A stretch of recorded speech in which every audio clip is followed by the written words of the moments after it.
Hello guys, சிஎஸ்கேலேருந்து வந்த big அப்டேட்டுங்க. சிஎஸ்கேல பல மாற்றங்கள் இருக்க போகுது. இன்றைக்கி இந்த ஐபிஎல்லோட கடைசி போட்டியை சிஎஸ்கேனி ப்ளே பண்ண போகிறாங்க. ஸோ ரொம்ப எதிர்பார்ப்புகள், நிறைய மாற்றங்கள் இருக்கிறதுக்கான சான்சஸ் இருக்குது. சிஎஸ்கேவுடைய கேப்டனே மாறுவதற்கான வாய்ப்புகள் அதிகமாக இருக்குது.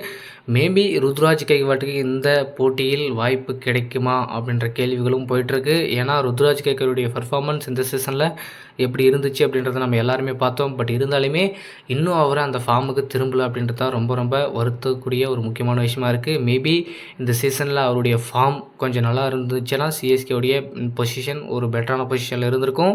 ஸோ சிஎஸ்கே திடீரென ஒரு முக்கியமான சில முடிவுகள்லாம் எடுக்க போகிறதாகவும் அப்டேட் கிடைச்சிருக்கு. அதே மாதிரி இந்த சீசன் எப்படி போச்சோ போச்சு. ஸோ அடுத்த சீசனுக்கான சிஎஸ்கே வீரர்களை தேர்வு செய்வதில் சிஎஸ்கேனி மும்முரம் காட்ட போகிறாங்க.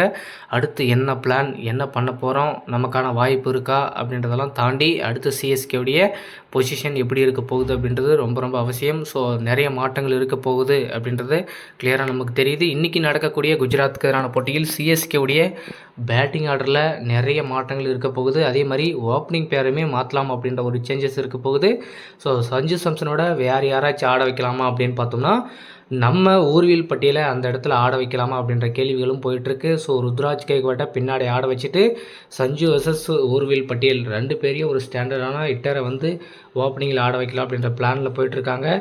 ஏன் அப்படின்னா ருத்ராஜ் கேட்கக்கூடிய அந்த ஸ்லோ பேட்டிங் அப்படின்றது ரொம்ப ரொம்ப இம்பாக்டை ஏற்படுத்துது பவர் பிளேயில். ஸோ அதனால் அவரை வந்து பின்னாடி ஆட வச்சுட்டு மிடில் ஆர்டரில் ஸோ ஓப்பனிங்கில் வந்து நல்லா ஹிட்டிங் ஆடக்கூடிய குவாலிட்டியான யங்ஸ்டரை வந்து முன்னாடி ஆட வைக்கலாமா அப்படின்ற பேச்சுவார்த்தைகள் போயிட்டுருக்கு. ஸோ போன மேட்ச்சு ருத்ராஜ் கைக்கோடைய பர்ஃபார்மன்ஸை நம்ம பார்த்தோம். 21 பாலுக்கு 15 ரன் அடித்தார். கிட்டத்தட்ட ஓப்பனிங்லேருந்து ஆடிட்டு வந்துட்டுருக்காரு. அவர் கடைசியில் 12-13வது ஓவர் வரைக்குமே வந்து அவருடைய பேட்டிங்கில் அந்த ஸ்பீடே வரல அப்படின்றது ரொம்ப வருத்தமாக இருக்குது. ஸோ அதனால் ஓப்பனிங்லேருந்து அவரை நீக்கிட்டு மிடில் ஆர்டரில் நீ போப்பா, மிடில் ஆர்டரில் வந்து நீ எவ்வளோ போய் டெஸ்ட் மேட்ச் ஆடுனாலே ஆடு, ஆனால் ஓப்பனிங் பவர் பிளேயில் எவ்வளோக்கு ரன் வருமோ அது ரொம்ப ரொம்ப அவசியம்னு சொல்லிட்டு இப்போ சிஎஸ்கே மேனேஜ்மெண்ட் பேசிகிட்டு இருக்காங்க. ஸோ ஊர்வில் பட்டியல் மேபி ஓப்பனிங் போகிறதுக்கான சான்சஸ் ரொம்ப ரொம்ப அதிகமாக இருக்குது. சில முக்கியமான வீரர்கள் உள்ளே வரத்துக்கான சான்சஸ் இருக்குது. தலை தோனி அவர்கள் மேபி வரத்துக்கான வாய்ப்பு இருக்குது அப்படின்ற கேள்விகளும் போயிட்டுருக்கு. தலை தோனி அவர்கள் என்ன பண்ண போகிறாரு? ஸோ போன மேட்ச் நம்ம எல்லாரும் எதிர்பார்த்தோம் சிஎஸ்கேவுடைய ஹோம் கிரவுண்டில் கடைசி போட்டி அப்படின்றதுனால தலை தோனி அவர்கள் பிளேயிங் லெவலில் இருக்கிறதுக்கான சான்சஸ் ரொம்ப ரொம்ப அதிகம் அப்படின்ற மாதிரி நம்ம ஆவலோடு எதிர்பார்த்துட்டு இருந்தோம் அவரை பார்க்குறதுக்கு. பட் இருந்தாலுமே திஸ் இஸ் நாட் ஃபிட் அப்படின்ற மாதிரி ருத்ராஜ் கைக்வாட் டாஸ்லேயே சொல்லிட்டாரு. தலை தோனி அவர்கள் இந்த போட்டியில் விளையாடப் போவதில்லை அப்படின்ற ஒரு தகவலை வெளியிட்டார். ரொம்ப அதிர்ச்சியாக இருந்துச்சு ரசிகர்களுக்கு எல்லாருக்குமே. ஸோ ஆனால் தலை தோனி அவர்கள் கிரவுண்டுக்கு வந்தது ரொம்ப ரொம்ப சந்தோஷமான விஷயம். அவரை பார்த்துட்டாங்க. பட் என்னன்னா பேட்டை கையில் பிடிச்சி களத்தில் ஆடி பார்க்காம போயிட்டாங்க இந்த சீசன் ஃபுல்லுமே. ஸோ ஆல்மோஸ்ட் தோனியுடைய ஐபிஎல் ஹிஸ்ட்ரி முடிவுக்கு வரப்போகுது. ஐபிஎல்லுடைய கரியர் முடிவுக்கு வரப்போகுது. இனிமேல் அவரை வந்து ஐபிஎல்லில் பார்க்குறது ரொம்ப ரொம்ப கஷ்டம். பிளேயரை வேணால் பார்க்க முடியாது, ஆனால் டக் அவுட்டில் உட்காந்துருக்கிற ஒரு கோச்சாக வந்து சிஎஸ்கே ரசிகர்கள் அவரை பார்க்கறதுக்கான வாய்ப்புகள் இருக்குது. ஸோ என்ன பண்ண போகிறாங்க சிஎஸ்கே அப்படின்றத பார்ப்போம். ஆல்மோஸ்ட் பார்த்தீங்கன்னா சிஎஸ்கேவுடைய இந்த கடைசி போட்டியில் முக்கியமான வீரர்களுக்கு வாய்ப்பு கிடைக்கலாம் அப்படின்ற மாதிரி தகவலும் போயிட்டுருக்கு. டியான் ஃபாரஸ்டர் ஒரு நல்ல ஆல்ரவுண்டருங்க. ஸோ ஓவர்டனுக்கு ரீப்ளேஸ்மெண்ட்டாக எடுத்துகிட்டு வந்தாங்க. மேபி சிஎஸ்கேனி கடைசி 2 போட்டிகளில் இவரை யூஸ் பண்ணி பார்த்துருக்கலாம். இவரை யூஸ் பண்ணியிருந்தால் சிஎஸ்கேல மேபி மிகப்பெரிய ஒரு மாற்றம் கிடைக்கிறதுக்கான வாய்ப்புகள் இருந்திருக்கும். ஜெமி ஓவர்டன் இல்லாதது சிஎஸ்கேனி எவ்வளோ பெரிய இழப்பு அப்படின்றது நம்ம போன மேட்ச் தெரிஞ்சுக்கிட்டோம். ஸோ அவருடைய பர்ஃபார்மன்ஸ், அவருடைய பவுலிங், அவருடைய வேரியேஷன், அவருடைய ஸ்பீடு, அவருடைய ஸ்லோயர் வேரியேஷன், இந்த மாதிரி ஏகப்பட்ட விஷயங்களை போன மேட்ச்சில் நம்ம எஸ்ஆர்ஹெச் போட்டிகளை நம்ம மிஸ் பண்ணிட்டோம். ஸோ அவர் ஈக்குவலாக வேறு யாராச்சும் பவுலர்ஸை உள்ளே எடுத்துகிட்டு வந்திருக்கலாம். அனுசுல் கம்போஜ் ரொம்ப ரொம்ப எக்ஸ்பென்சிவ்ங்க. கடைசி 3 பேட்டியில் கண்டிப்பாக நம்ம எதிர்பார்த்த பர்ஃபார்மன்ஸு இவர் கொடுக்கவே இல்லை அப்படின்றது தான் ரொம்ப ரொம்ப வருத்தமாக இருக்குது. பட் இருந்தாலுமே அந்த 2 போட்டியில் ஏதாச்சும் ஒரு போட்டியில் அவர் பவுலிங்கில் சப்போர்ட் பண்ணியிருந்தாருன்னு வச்சிங்களேன், கண்டிப்பாக இந்நேரத்துக்கு நம்ம டாப் ஆஃப் தி டேபிளில் இருந்திருப்போம். ஸோ ஒன்றுமே பண்ண முடியாது. நம்ம எதிர்பார்த்த எந்த விஷயமும் நடக்கலை. சிஎஸ்கேனி ப்ளே ஆஃபுக்கு போகிறதா அந்த கனவையும் வந்து முடிச்சிட்டாங்க அப்படின்னு கூட சொல்லலாம். ஆனால் பட் இருந்தாலுமே கடைசியாக ஒரு சான்ஸ் இருக்குங்க சிஎஸ்கேனிக்கு உள்ளே போகிறதுக்கு. அந்த வாய்ப்பு அவங்களுக்கு கை கொடுக்குமா அப்படின்ட்டு நம்ம பொறுத்திருந்து பார்க்கலாம். இன்னும் ராஜஸ்தானுக்கு ஒரு போட்டி இருக்குது. ராஜஸ்தான் 14 புள்ளி இருக்காங்க. பட் இன்றைக்கி சிஎஸ்கேனி ஜெயிச்சா நிறைய ரன் ரேட்டில் ஜெயிக்கணும். ராஜஸ்தானை விட அதிக ரன் ரேட்டில் சிஎஸ்கேனி ஜெயிச்சிட்டாங்க அப்படின்னா அவங்களுக்கு ஒரு மிகப்பெரிய ஒரு சான்ஸ் இருக்குங்க. பஞ்சாப்பும் வந்து எல்எஸ்ஜி கிட்ட தோத்துட்டாங்க அப்படின்னா, எல்எஸ்ஜி வந்து பஞ்சாப் அடிச்சிட்டாங்க அப்படின்னா 13 பாயிண்ட்லேயே இருப்பாங்க. அதேமாதிரி டெல்லியும் கேகேஆர் அணி அடிச்சிட்டாங்க அப்படின்னா, ஸோ இன்னும் ட்விஸ்ட்டு பயங்கரமாக இருக்குது. இன்னும் அஃபிஷியலாக அந்த 4th பிளேஸ்க்கு யாருமே இன்னும் போகலை.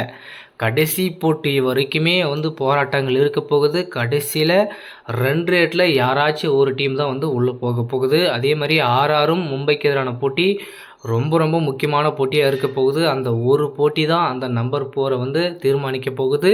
சிஎஸ்கே அணிக்கு ஒரு சான்ஸ் கிடைக்குமா? அதுவும் இன்னைக்கு குஜராத்துக்கு எதிரான போட்டியில் சிஎஸ்கே அணி கட்டாயமாக குஜராத் அணியை அடித்தாங்க அப்படின்னா கண்டிப்பாக ப்ளே ஆஃப் போகிறதுக்கான ஒரு சின்ன வாய்ப்பு இருக்குது சிஎஸ்கே அணிக்கு. அதில் எந்த மாற்றமும் இல்லை. ஸோ அதுக்கு முக்கியமான காரணம் இன்னும் இருக்குது. பஞ்சாபை எல்எஸ்ஜி அடிக்கணும், கேகேஆர் அணியை வந்து டெல்லி அடிக்கணும், அதே மாதிரி ஆர்ஆர் அணியை வந்து மும்பை இந்தியன்ஸ் அடித்தே ஆகணுங்க. ஆர்ஆரை மட்டும் மும்பையை அடிச்சிட்டாங்க அப்படின்னா, இன்றைக்கி சிஎஸ்கே அணி ஜெயித்தாங்க அப்படின்னா, பஞ்சாபையும் வந்து எல்எஸ்ஜி அடித்தாங்க அப்படின்னா டேரெக்டாக வந்து குவாலிஃபை நம்பர் 4ல் சிஎஸ்கே அணி போகிறதுக்கான வாய்ப்புகள் ரொம்ப ரொம்ப அதிகமாக இருக்குது. ஸோ என்ன பண்ண போகிறாங்க? ஸோ இந்த ஒரு ஆப்பர்ச்சுனிட்டி கிடைக்குமா? ஸோ இது ஒரு சான்ஸு, கடவுளாக ஒரு சான்ஸ் கிடைக்குமா அப்படின்றத பார்ப்போம். சிஎஸ்கே அணி உள்ளே போகிறதுக்கான வாய்ப்புகள் இருந்தால் கண்டிப்பாக, அதிர்ஷ்டம் இருந்தால் கண்டிப்பாக இந்த சீசன் அடிக்க போகுது. அதில் எந்த மாற்றமும் இல்லை. ஸோ அந்த ஒரு விஷயத்துக்காக தான் எதிர்நோக்கி காத்துட்ருக்காங்க. அதுக்கு கண்டிப்பாக இன்றைக்கி சிஎஸ்கே அணி குஜராத் அணியை அடிக்கணும். அதுதான் ரொம்ப ரொம்ப முக்கியமான விஷயம்.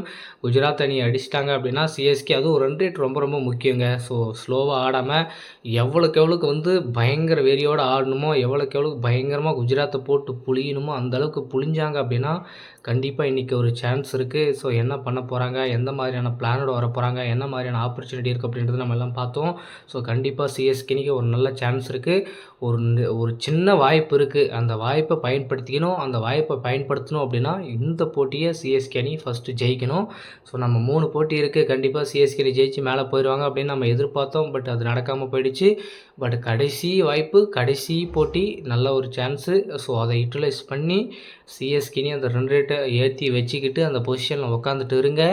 ஒரு நல்ல சான்ஸ் கிடைக்குதா, ஆப்பர்ச்சுனிட்டி கிடைக்குதா, மும்பை இந்தியன்ஸ் வந்து நமக்கு சப்போர்ட் பண்ணுறாங்களா, ஆர்ஆர் அணியை அடித்து நமக்கு மும்பை வந்து சப்போர்ட் பண்ணுறாங்களா அப்படின்றத நம்ம பொறுத்திருந்து பார்க்கலாம். கண்டிப்பாக நமக்கான அந்த சான்ஸை வந்து மும்பை இந்தியன்ஸ் அணி கிரியேட் பண்ணுவாங்க அப்படின்ற நம்பிக்கை இருக்குது. என்ன பண்ண போகிறாங்க அப்படின்றது பார்ப்போம். கண்டிப்பாக வந்து இன்றைக்கி நடக்கக்கூடிய இந்த போட்டியில் பிளேயிங் லெவலில் ஒரு சில மாற்றங்கள் இருக்கிறதுக்கான சான்சஸ் இருக்குது. மேபி அந்த மாற்றம் எப்படி வரப்போகுது அப்படின்றத நம்ம பொறுத்திருந்து பார்க்கலாம். என்ன மாதிரியான மாற்றங்களோட சிஎஸ்கே இன்றைக்கி கிளம்புறாங்க போகிறாங்க. ஸோ என்ன பிளானில் வச்சுருக்காங்க, ஸ்டீஃபன் ஃப்ளெமிங் எந்த மாதிரியான அப்டேட் கொடுக்க போகிறாரு, எந்த மாதிரியான திங்கிங்கோட இன்றைக்கி குஜராத்தை சந்திக்க போகிறாங்க அப்படின்றத நம்ம பொறுத்திருந்து பார்க்கலாம். ஒரு சில மாற்றங்கள் கண்டிப்பாக இருக்க போகுது. அந்த சேஞ்சஸ் வந்து இன்றைக்கி குஜராத்துடைய பேட்டிங் லைனப்பை வந்து இம்பேக்ட் பண்ணுவாங்களா அப்படின்றதையும் நம்ம பார்க்கணும். அதே மாதிரி பவுலிங் யூனிட்லேயும் எந்த மாதிரியான மாற்றங்கள் வரப்போகுது, ஸோ எந்த மாதிரியான நியூ சேஞ்சஸை வந்து உள்ளே எடுத்துகிட்டு வர போகிறாங்க அப்படின்றத நம்ம பார்க்கலாம். கண்டிப்பாக முக்கியமான மாற்றங்கள் இன்றைக்கி போட்டியில் இருக்க போகுது. இந்த மாற்றத்தினால குஜராத்துக்கு கண்டிப்பாக ஒரு மிகப்பெரிய ஒரு இம்பேக்டை ஏற்படுத்துறதுக்கான சான்சஸும் அதிகமாக இருக்குது. ஸோ நம்ம பொறுத்திருந்து பார்க்கலாம். இன்றைக்கி குஜராத்துக்கு எதிரான போட்டியில் சிஎஸ்கேவில் நிறைய மாற்றங்கள் இருக்க போகுது. மேபி வந்து பிளே ஆஃப் போகிறதுக்கான ஒரு சின்ன சான்சஸ் இருக்குது. அந்த சான்ஸை இன்றைக்கி கிரியேட் பண்ணுவாங்களா சிஎஸ்கே அணி அப்படின்றத நம்ம பொறுத்திருந்து பார்க்கலாம்.